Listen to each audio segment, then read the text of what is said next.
Very good morning, and I'm Malcolm Grahamwood, and welcome to Core Finance, where today I'm doing another CEO interview. And today I'm absolutely delighted to welcome back, again, Andrew Knott, who's the CEO of Savannah Petroleum. Good morning. Thanks for having me. Great to see you again.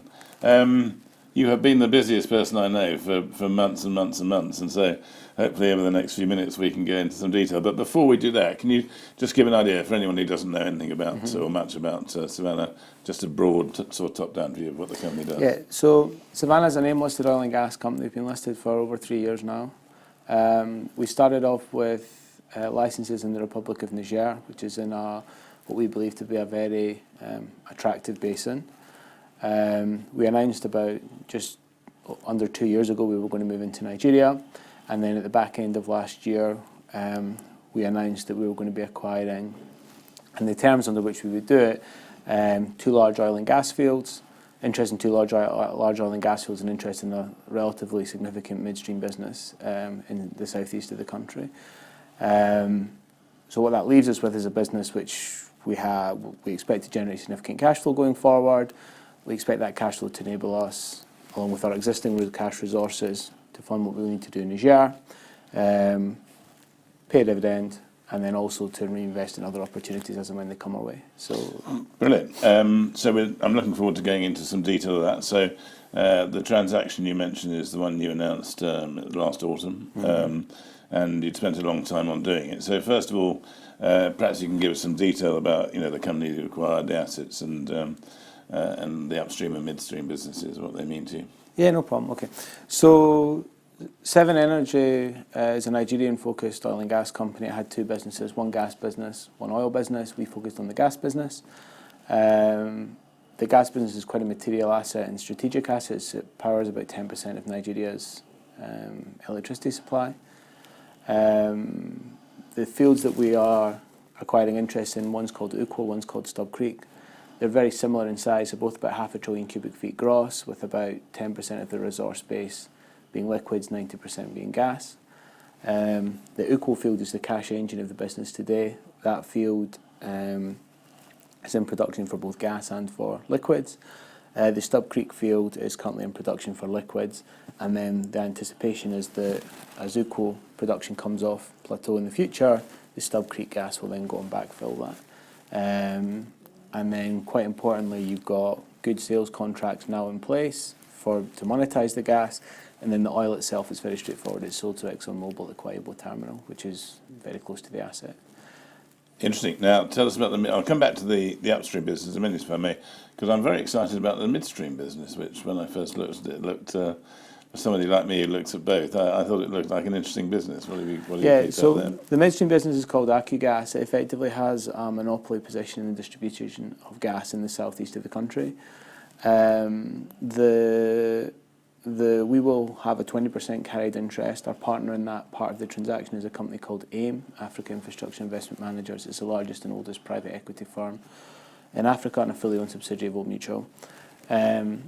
And the way the interaction works is that our upstream assets will sell gas to AccuGas. AccuGas will then onward sell to customers. Yeah. But the capex associated with adding additional customers, new customer acquisition, that will be borne by, that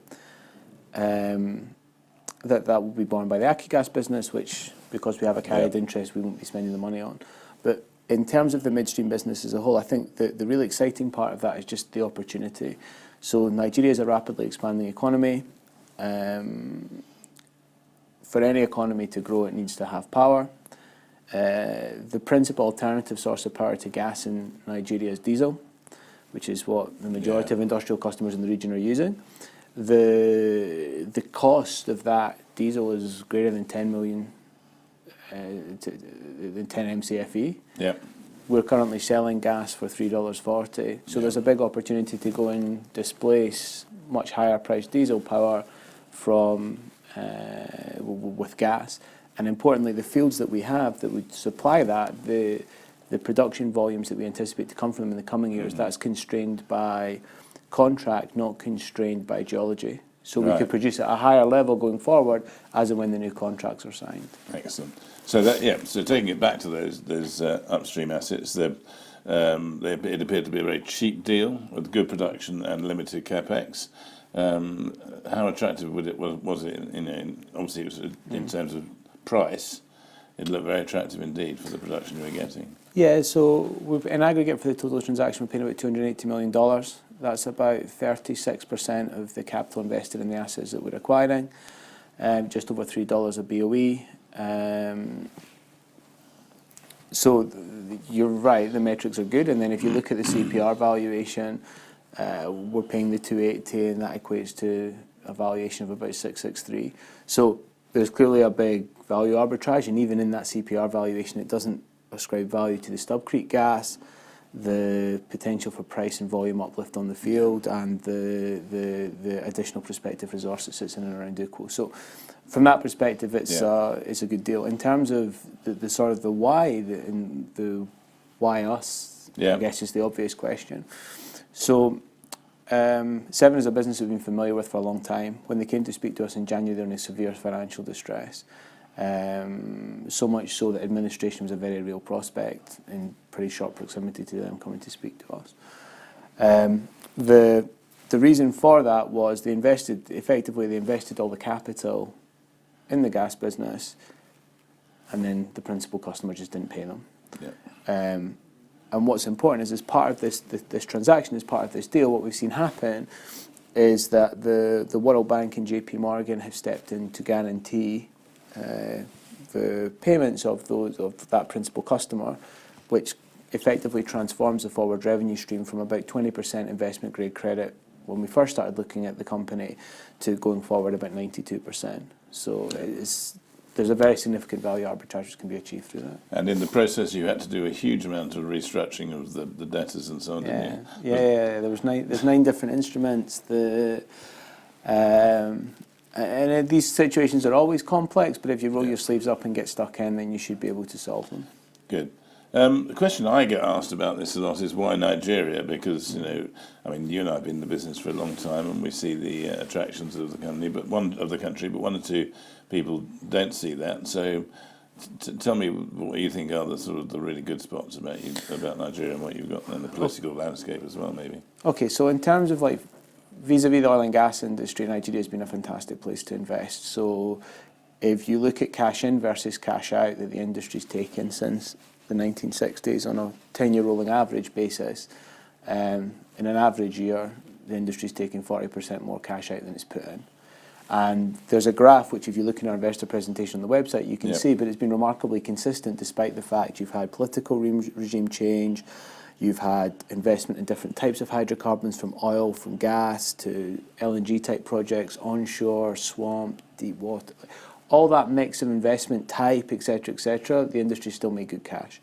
Secondly, it's not a one-off. So firstly, it's through time, it's been relatively consistent. And secondly, even today, it's about 16% of the major oil companies' upstream cash flows that are in Nigeria. So it's material as well. The added things that are attractive about Nigeria is you've got a well-established oil service industry. All the major companies are present and operate in the country. And there's a good opportunity set in country. If you look at the oil and gas industry over the course of the past 2 or 3 years since you've had the oil price crash, the US re-equitized super quickly, much like the banking system did after the crisis. It's just a very efficient place. Europe is sort of re-equitized, but not fully, but pretty much re-equitized and got people on a steady foot. That sort of process hasn't really flicked through to many developing markets such as Nigeria. So there's a very strong opportunity for people to make investments and generate suitable returns. So, and maybe just to answer one of your questions around in terms of why people fear is over the last 10 years, one of the issues that Nigeria's had is a lot of liquidity in the credit markets. So what you see is people take on a capital structure which perhaps with hindsight was somewhat inappropriate. And when you look at the smaller companies that have typically had problems, I don't want to name names, but Seven's a good example. It's because there's just far too much debt and not enough equity, and everything's priced for perfection, which I think, as we all know, price for perfection is not great in early stage oil and gas companies. Good. So you have a process where Savannah is planning to generate value from these assets, and you mentioned that there's potential production upside and a very efficient way of increasing that, and you've got the market to sell it to as well. Have you structured that in a specific way, or have you?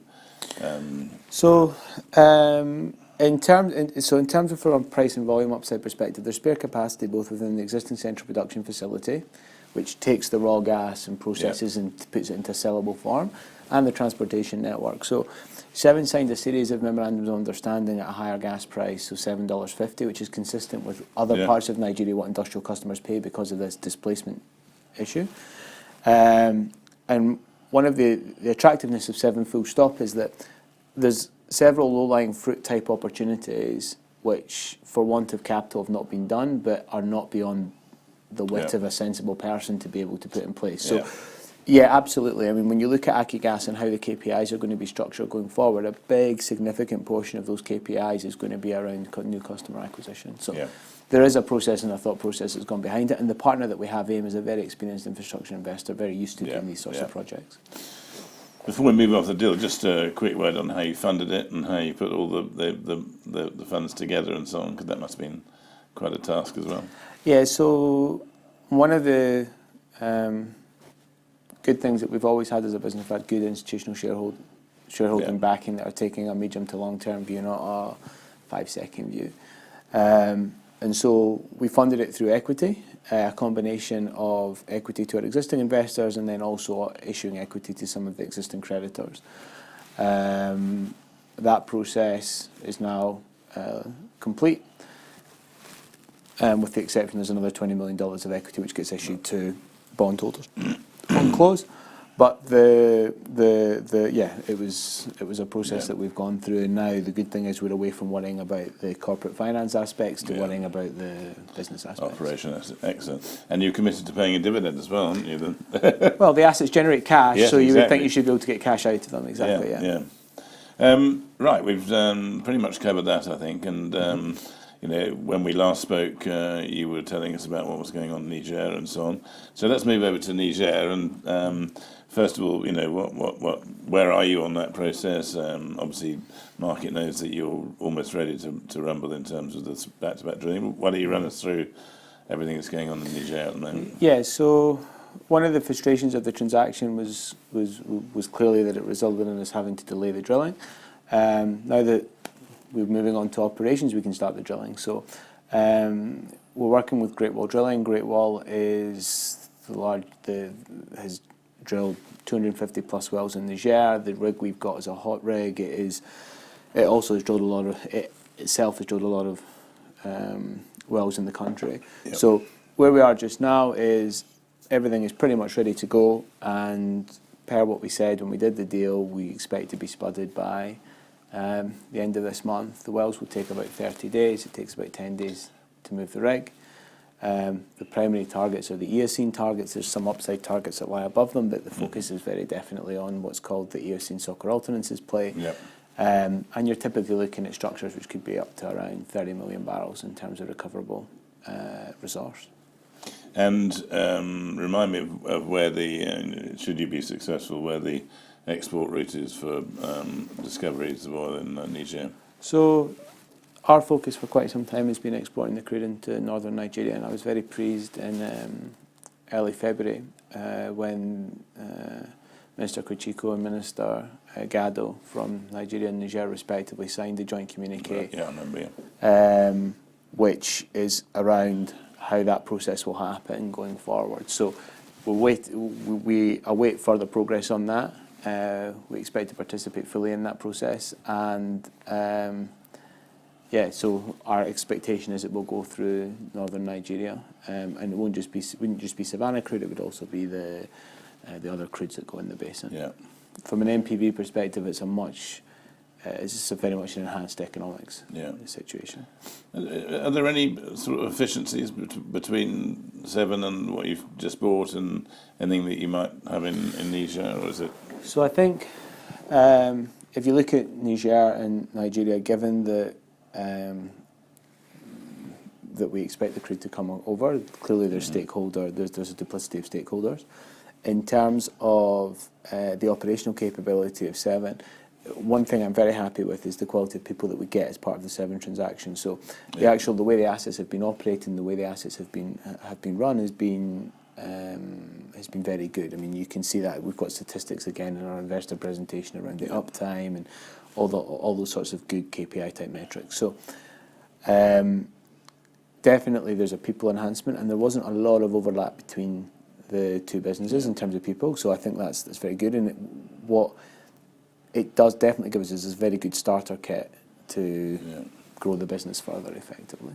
On those numbers, I noticed a few weeks ago you put out an RNS which said, I think it was your first 3 months of you putting out your actual production numbers. Are you expecting to see a pickup in production straight away? I mean, I noticed there was a little pickup, whether that was seasonal or whatever, or is it going to take a little while for you to get all that? Since November, it's been a very significant pickup to date. In terms of over the course of the next 12 months, I expect that to continue to pick up, and really that's the benefits of the PRG, the partial risk guarantee, kicking in, and we've now got the confidence to supply the gas to that major customer. And then over the course of a sort of 24, 36 month view, it's all about signing the additional contracts and then ramping up in that way. We do expect. So our guidance for this year is greater than 20,000 barrels of oil equivalent per day. We're already doing more than what we said we would do when we did the deal. So I think that's indicative of we're happy with how the assets are performing. Management is always something I like to have a look at. And in fact, I've been very lucky. I've been to obviously a number of your presentations, and I've met a good deal. But you've got a sort of an existing and new management team blending in, as you would with such a big acquisition for the company. Why don't you run me through who you've got and who you've added to the team So at board level, there was quite a significant enhancement of the capability of the board as part of the transaction. So we're very pleased to welcome Mike Wachtel on, who's a very senior lawyer in London, Stephen O'Brien, now Sir Stephen O'Brien, who was very helpful when he was a member of the government in the UK, then became very senior within the UN. He stepped down and he agreed to join us as vice chairman, but he understands a lot of the political issues that businesses like us face and is very, very supportive of what we're trying to achieve. And then Dave Clarkson was a very senior professional within BP, very, very experienced. At one point he was head of all engineering within BP, which is clearly quite a significant exactly. Very good, So we're very, very happy in terms of what came on at the board, and Izatu stepped up initially on an interim basis as CFO. And then in terms of the people that we've brought in, as I said before, on an operational side, there's some very good people within Seven. Manish Maheshwari, who is in charge of the Seven business within Nigeria, a very experienced individual. He previously ran Hindustan Oil Exploration Company, previously ran SR's upstream business and downstream business. So those local guys must have been very, very pleased that you came in and took them over, because it's. Well, I think what we've managed to do is to provide certainty in terms of a solution, and I think everybody's all pulling together in the same direction, and I think everybody's psyched about the opportunity to really grow the business going forward. But just going back to one thing, I don't want to pick out individuals in terms of the 17. We're very happy with everybody, and it's going to work well. Of course. What do we expect in the way of news flow over the next few months? So you've got obviously Niger and so on, so have a quick look at them. So completion of the transaction, we'll have the Niger drilling news flow. There are a variety of opportunities which the business can internally deal with in terms of financing, which can bolt on hopefully additional value. And then over the course of the year, which I think is a better way to look at it overall, and certainly in terms of the Seven deal, you should see news on new volumes, pricing, payments, all those sorts of good things. But I mean, I think really the onus is on us now to demonstrate the value of what we've achieved, demonstrate the cash flows, and build the capital value in the Niger project. But it's busy and it's good fun. I'm sure it is. The 20 minutes goes very quickly, as you can see. And I always like to say at the end, just give the CEO a chance to say, what would you like to see happening at Savannah in a year's time? So you come back in a year's time. bedding down and so on. So how would you like to see it? Well, hopefully we're still in the midst of a successful drilling campaign in Niger, which I think for me is the base case expectation. In terms of the Nigerian piece, we should have everything fully bedded down. We should be talking about rising production volumes, hopefully a rising pricing story. We should have been looking at other opportunities given the opportunity set which exists in country, and hopefully we've paid a dividend.